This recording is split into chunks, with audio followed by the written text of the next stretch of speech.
Hi and welcome. Today I will show you how to quickly change code editor in Unity. Unity, Preference, External Tools, External Script Editor. In my case, it's pointing to Visual Studio. Now I will change it to Visual Studio Code, which is more lightweight.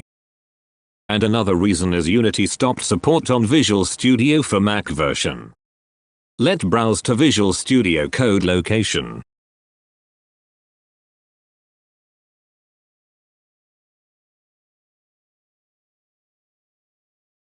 Click Open. Now new editor has been assigned.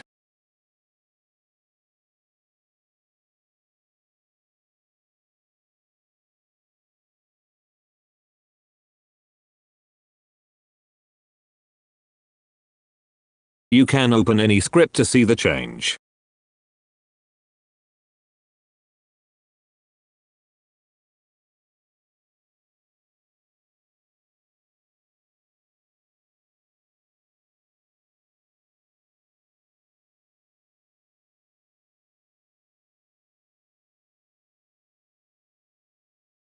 Thank you for watching.